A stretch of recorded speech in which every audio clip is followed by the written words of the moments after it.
L'Éternel dit à Noé, « Entre dans l'arche, toi et toute ta maison, car je t'ai vu juste devant moi parmi cette génération.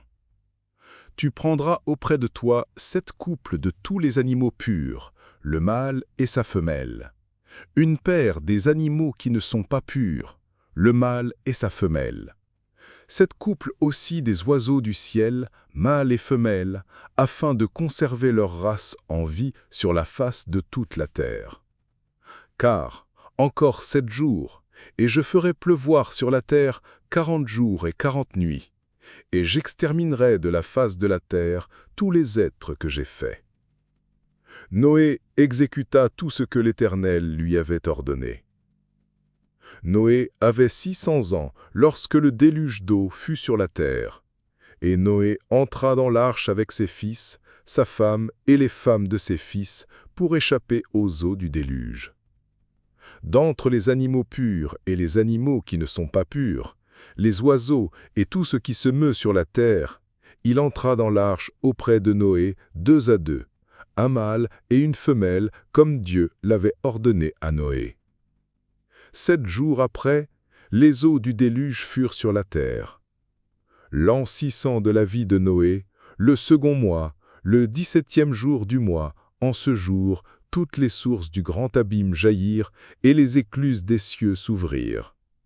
La pluie tomba sur la terre 40 jours et 40 nuits.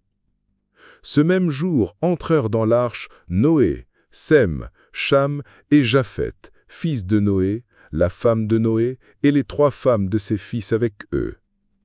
Eux et tous les animaux selon leur espèce, tout le bétail selon son espèce, tous les reptiles qui rampent sur la terre selon leur espèce, tous les oiseaux selon leur espèce, tous les petits oiseaux, tout ce qui a des ailes.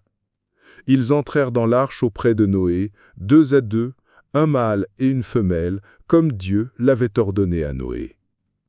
Il en entra, mâle et femelle, de toute chair, ayant souffle de vie, comme Dieu l'avait ordonné à Noé.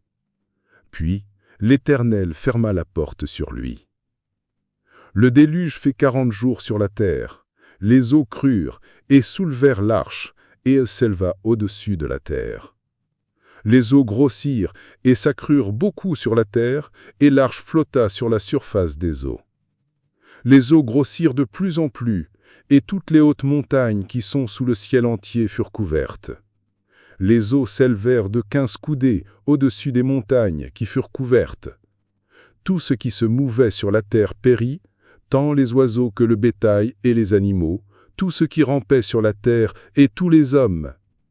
Tout ce qui avait respiration, souffle de vie dans ses narines et qui était sur la terre sèche, mourut.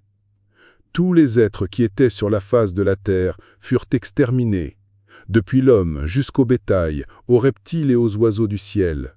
Ils furent exterminés de la terre. Il ne resta que Noé et ceux qui étaient avec lui dans l'arche. Les eaux furent grosses sur la terre pendant 150 jours.